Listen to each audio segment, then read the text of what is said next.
Hello everyone, welcome to today's class. I'll just begin with a recap of what we discussed last class. It was on cyclic groups. Any group G star in which every element can be expressed as a power, an integral power of some element A of the same group is called as a cyclic group. One easy example is the set of all fourth roots of unity, namely 1 comma minus 1 comma I comma minus I, under the operation of usual multiplication. We can see that these four elements do form a group, and also that both plus I and minus I generate every element of this group. This is where we stopped on the last class that we met. I guess it was on Friday. Yes. One more example of a cyclic group, a finite cyclic group, is a set of all reminders when you divide a number by 12, 0 through 11, and we saw that the numbers 1, 5, 7 and 11 will generate all the 12 elements of the group. So there you go, you have two examples for cyclic groups. This is just in case you missed last class. I just wanted to give you a recap of what we did. We'll go to the next topic shortly.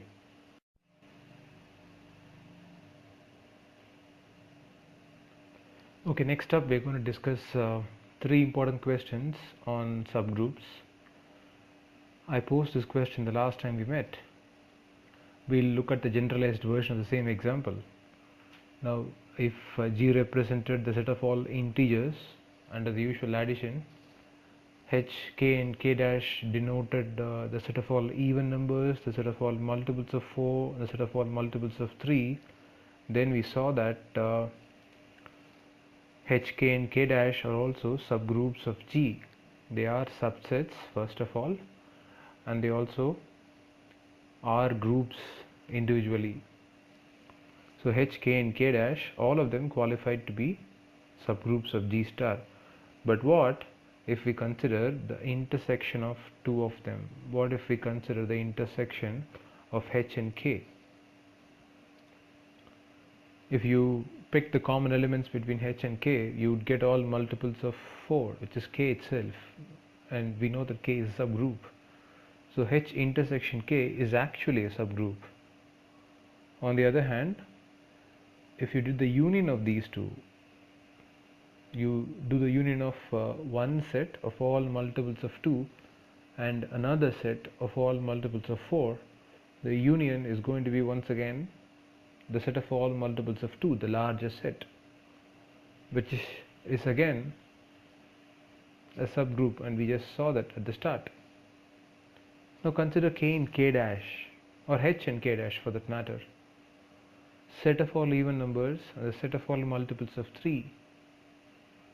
Now if I do the intersection and pick the elements common to the first set H and the last set K dash, I'll get that set of all multiples of 6, which you can obviously verify to find that it is a subgroup. But the union this time will fail.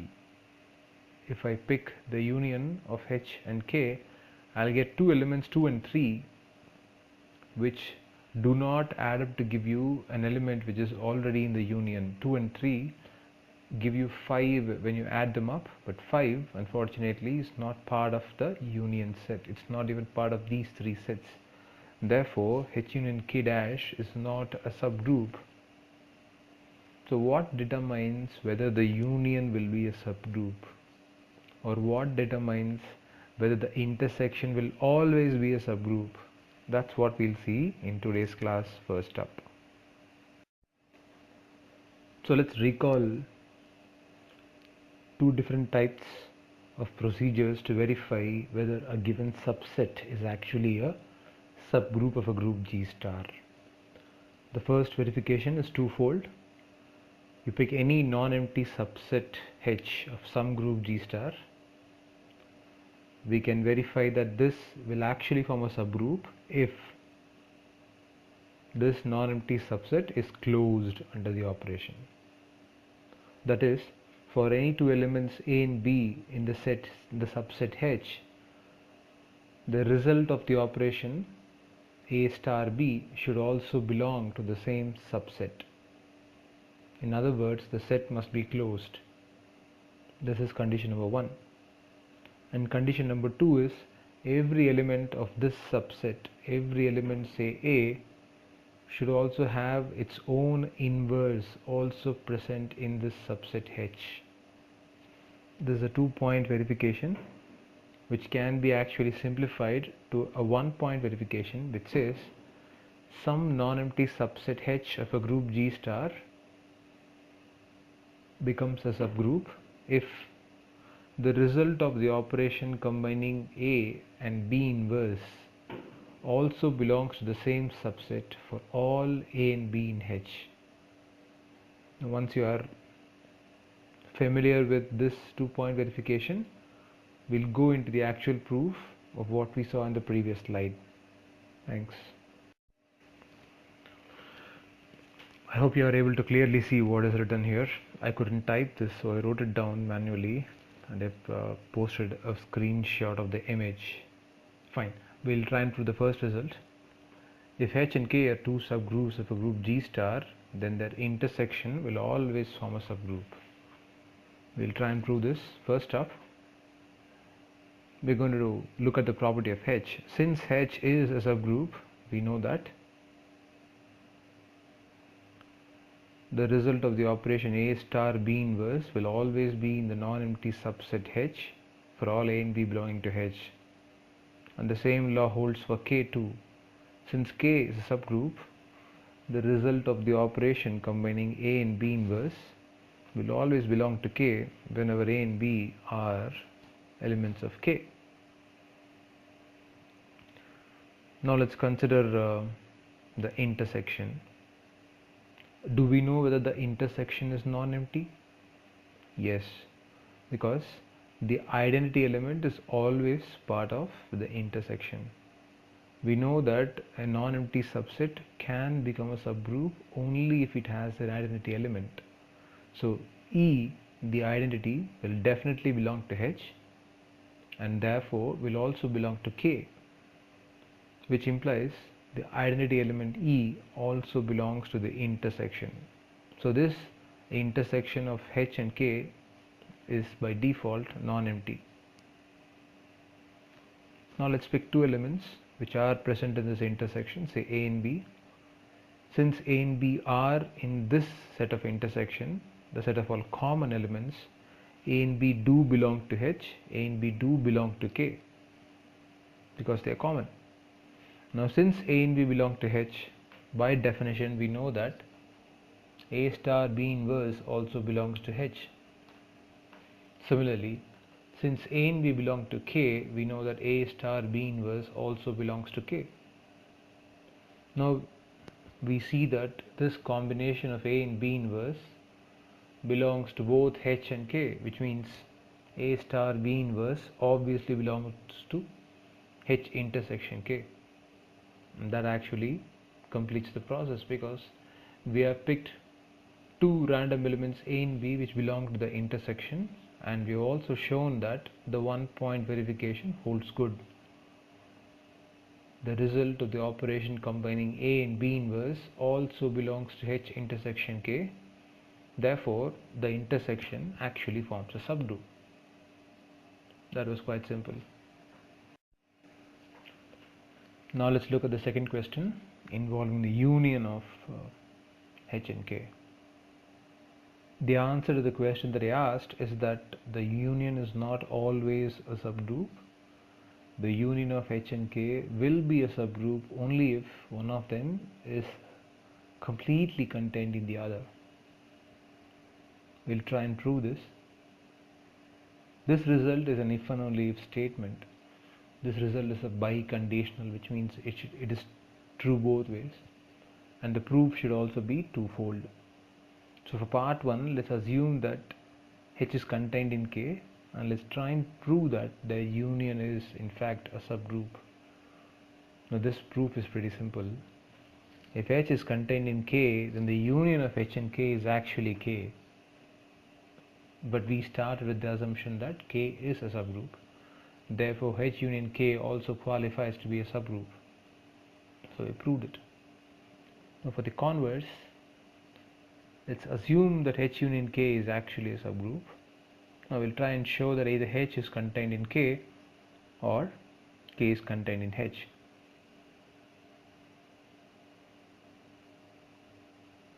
We prove the result using the method of contradiction. Therefore, we assume the opposite. We try and find out what happens if H is not contained in K and K is not contained in H.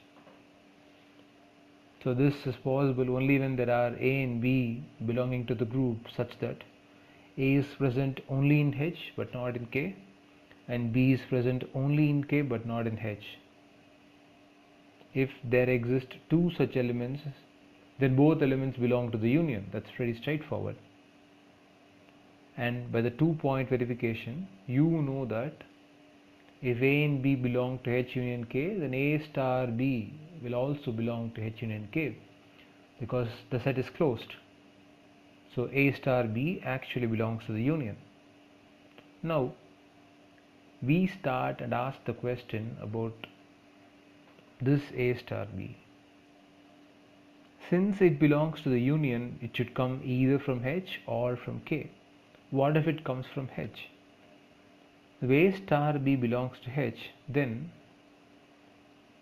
if you combine A star B with A inverse, the result should also belong to H. But A inverse combined with A star B actually gives you B alone. And you're trying to show that B is belonging to H, which is actually a contradiction. We started with the assumption that B belongs strictly only to K but not to H. Okay, so what if A star B cannot belong to H? So what? What if it belongs to K? Now if A star B belongs to K, then the result of the operation A star B inverse should also belong to K. But this would mean that A is also an element of K, but A cannot be. A definitely cannot be an element of K, because we started with the assumption that A belongs only to H but not to K. So both ways we are getting a contradiction, which means our initial assumption that neither subset is contained in the other is incorrect. So either H is contained in K or K is contained in H, and the proof is complete. Alright, for the next question we'll try and show that one special set actually qualifies to be a subgroup of G star. We call this special set by the name center. Let G star be a group. The center of the group G represents all elements which commute with every other element of G. Now remember, G need not be abelian. We can still find out this special set for a group G star. So the mathematical definition is on your screen. Z of G is going to represent that set of all elements A such that A star G is same as G star A for all G belonging to the group G. Once again, I remind you that G star need not be abelian for it to contain this special set. We'll look at an example. I also have one question for you. What if G star happens to be abelian? Then what can you say about this set? Keep thinking on that. We'll have a look at a couple of examples. The first example that we'll see is the set of all quaternions. We've already introduced this set to you. This set has 8 elements which have a special way of acting on each other. We have looked at examples. Now try and find one set of elements which will commute with every other element of this group. Obviously you will find that one belongs to this set, 1 times I, 1 times minus I, 1 times j, 1 times minus j, 1 times k, and 1 times minus k are always the same element in whatever order you do. The same happens to minus 1 also. Minus 1 also commutes with every other element. And now this set of two elements, 1 and minus 1, actually is a subgroup. Yeah, but how do you prove this? How do you give a general argument that applies for every group G star? We see the proof. First, we establish that this special set is actually non-empty. This set is non-empty because for any group G star, you can always find that the corresponding identity element will be an element of the center, because A star E is same as E star A is same as A for all A in G. So E definitely belongs to Z of G. E is an element of the center, therefore the center is non-empty. Now let's try and show that the set actually forms a subgroup. Let's pick two elements U and V which belong to the Z of G, which belong to the center, which means they satisfy the property on your screen. U star A is A, and it's same for A star U as well. Likewise, V star A and A star V are the same. Now we show that it is a subgroup by doing the 2-point verification. First, we consider the product U star V, and we see that U star V commutes with A. U star V gives you the same answer as the A, whichever order it operates on A. Therefore, this set is actually closed under the operation, because we picked two random elements U and V, and we saw that their combination U star V also belongs to the center. So the 2-point verification had two conditions, and the first of them has already been satisfied. Now for the second, we'll try and show that for every U belonging to the center, the corresponding inverse, U inverse, also belongs to the center. Now we go back to the definition. We know that U star A is same as A. A simple pre-operation with U inverse will show you that A is same as U inverse star A. The step is on your screen. Likewise, a post operation will imply that A star A inverse is also the same as A. Combining these two results, we see that U inverse star A and A star U inverse are in fact the same element A. This clearly implies that the inverse element also belongs to the center if some element U belongs to the center. So we have in fact verified both conditions used under the 2-point verification process, which means this set, this special set called the center of the group G star, actually turns out to be a subgroup of G star. Okay, I have an exercise for you. On your screen is a group containing the set of all reminders when you divide a number by 6. So it has 0, 1, 2, 3, 4 and 5. And the operation this time is addition modulo 6. So you add up two numbers.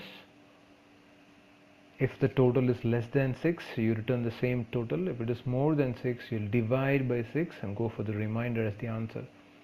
So 4 plus 5 is 3, because 4 plus 5 is 9. And 9 leaves a remainder of 3 when you divide by 6. And 4 plus 1 is 5, because 5 is less than 6, I retain the same number. So my exercise for you is that you should find out the center of this group Z6 plus 6. It's not very difficult. Have a look at the group and pick elements which commute with every other element. Obviously, the identity element 0 is actually part of the center. Now try and see if you can add more elements to the center. And that will give you the answer to the question I asked a few slides back. If G star is abelian, then the center of the group can also be found to be the dash. This exercise will actually help you find out that answer, and I'd be glad if you can find the answer on your own. That's all for this segment of today's lecture.